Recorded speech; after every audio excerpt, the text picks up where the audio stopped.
Hello, আসসালামু আলাইকুম বড় ভাই। কি অবস্থা? আসসালাম। কেমন আছেন আলহামদুলিল্লাহ। ভাই? আপনি এই ডিপার্টমেন্টে কতদিন আছেন, ইলেকট্রিক্যাল ডিপার্টমেন্টে? ভাই ইলেকট্রিক ডিপার্টমেন্টে দুবাইতে না টোটাল কত আপনি দিন দেশে কত আছি? বছর আছিলেন? এই দেশে কত বছর সার্ভিসিং দেশে আপনার? 20 থেকে 22 বছর সার্ভিসিং। সার্ভিসিং। আর এই দেশে? দেশে 2 বছর শেষ হলো, 3 বছর রানিং। রানিং, 3 বছর রানিং। তো আপনার এই দেশে আপনার কি ডিপার্টমেন্টে আপনার কাজ চলে এই জায়গায়? কি কি আমার কাজ এখানে চলে? ইলেকট্রিক ডিপার্টমেন্টেই কাজ চলে। তো কিসের কাজ এখন আপনার রানিং এ চলতেছে? আমার এখন বর্তমানে চেকিং রানিং কাজ চলতেছে, টেস্টিং এর কাজ চলতেছে টেস্টিং নাকি? কাজ চলতেছে। টেস্টিং, পাওয়ার টেস্ট, হ্যাঁ। হ্যাঁ, টেস্টিং, চেকিং, পাওয়ার, ইউনিটি, হুম। লাইট, এসব টেস্টিং এর কাজ চলতেছে। আচ্ছা, তো এই কাজগুলো আপনার এই দেশে কাজ করাটা আর দেশের কাজ করাটা কি কোনো ফারাক আছে নাকি, না ডিফারেন্স আছে? এই যে ইলেকট্রিক্যাল কাজটা অবশ্যই দেশের কাজ এদেশের কাজ অনেক ডিফারেন্স, অনেক, অনেক একটু ডিফারেন্স। না, অনেক ডিফারেন্স। বাংলাদেশের কাজ ইলেকট্রিক আর এদেশে তো ইলেকট্রিক ডিপার্টমেন্টে 3 আইটেম এর কাজ করা লাগে: ফায়ার অ্যালার্ম, ইলেকট্রিক, তারপরে আপনার ডাটা, এসব তো 3 আইটেমের কাজ করা লাগে। আপনি দেশের লোকের উদ্দেশ্যে আপনি কি বলতে চান, যারা এই দেশে আসতে চায় বা দেশের থেকে কাজ দেশের করছে আগে, তাদের দেশ উদ্দেশ্যে কি বলার আছে? দেশের লোকের উদ্দেশ্যে আমার কথা থাকবে এটাই যে, সর্বপ্রথম কথা হচ্ছে 3 লাখ, 4 লাখ, 5 লাখ টাকা খরচ করে যেন তারা বিদেশে না আসে। ওই 3 লাখ, 4 লাখ টাকা খরচ করে তারা বাংলাদেশেই ভালো ব্যবসা করতে পারে এবং ভালো টাকা আর্ন করতে পারবে। আর বিদেশে যদি একান্ত আসতেই চায়, তবে বিদেশে যে কাজের ধারণ, আইটেম সব কিছু যাইনা শুইনা বুঝা শিক্ষা, তারপরে যেন তারা বিদেশে আসে।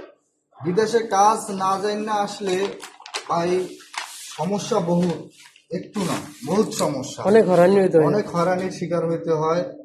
হ্যাঁ, তা আলহামদুলিল্লাহ আপনাকে দোয়ায় আমি বিদেশে আসার পরে এখন পর্যন্ত সমস্যা আমার হয় নাই, যেহেতু নলেজটা ছিল আলহামদুলিল্লাহ ভালো। আল্লাহ পাক নলেজটা ভালো দিয়েছে, এই জন্যে মোটামুটিভাবে আমি আজ এ পর্যন্ত টিকে আসতে পারছি। হ্যাঁ, এই তা দেশ থেকে আসতে হলে অবশ্যই আমার দেশের ভাই ব্রাদার যারা আছেন, তারা অবশ্যই কাজ শিক্ষা, বিদেশে কোন সিস্টেমে কাজ হয়, কিভাবে কাজ হয়, সিস্টেমটা কি, ধারণটা কি, কাজের আহ, মান মান মান দেখাইতে হবে। এটা সে কাজের কি সৌন্দর্যতা। কি ইয়াতে আসতে হবে, হ্যাঁ, মনে করেন কোন যে ডিপার্টমেন্টে যে আসতেছে, যে কোন ডিপার্টমেন্টে পজিশনে। আসুক না কেন, যে ডিপার্টমেন্টে আসুক না কেন, অবশ্যই তাকে সেই ডিপার্টমেন্টের কাজটা ভালোভাবে শিক্ষা বুঝে দিতে জায়গা হবো বা বুঝা। কোন আপনার বিষয়ের মধ্যে হ্যাঁ, দেখতে হবো আপনি কোন ডিপার্টমেন্টে আসতেছেন, হ্যাঁ, ইলেকট্রিক্যাল না আপনি কোন জবে আসতেছেন, ওই জবটা বিষয়ের মধ্যে লেখাটা, তখন আপনি এই জায়গায় কিছু করতে পারবেন। হ্যাঁ, ঠিক অবশ্যই আছে, অবশ্যই অবশ্যই। অবশ্যই সেটা দেখা সে তার ওই ডিপার্টমেন্টের কাজ যাই না শুনে বুঝে তারপরে তারপর তাকে আসতে হবে। অবশ্যই বিদেশে আসলে সেটা আমার কাছে খুব ভালো যে সে হয়রানির শিকার হবে না। ওইটাই। আর এদেশে অনেক মানুষ এসে হয়রানি শিকার হয়, দেখা গেছে ভিসা দিয়ে আসছে, ঠিক আছে, আসার পরে বিজেটে, অনেকে বিজেটেও আসে, আইসা ইন্টারভিউতে দেখা যায় বিভিন্ন জায়গায় ইন্টারভিউ দেয়, হয়রানি হয়ে যায়, ঠিক আছে, হ্যাঁ, হ্যাঁ, হ্যাঁ, হয়রানি শিকার হয়। ঠিক আছে, এই জন্য আপনারা একটু কেয়ারফুল থাকবেন সবাই। ঠিক আছে, আসেন সবাই, সবাই টাকা রুজি করতে আসেন, আসাতে কোনো সমস্যা নাই, বাট দেশে আপনারা ভালো কিছু করতে পারবেন যদি আইটি একান্ত আপনাদের ইচ্ছা হয়। তো মনে করেন সবকিছু যাই না শুনে আসবেন, ঠিক আছে, আপনার ভিসাগুলো চেক করবেন, সবকিছু চেক করে কোন কাজটা আপনার কি কাজে দিতেছে, যে কাজটা আপনি জানেন সেটা আপনার পান কিনা, নাকি? হ্যাঁ, হ্যাঁ। ওইটাই। আর কিছু বলার আছে আপনার?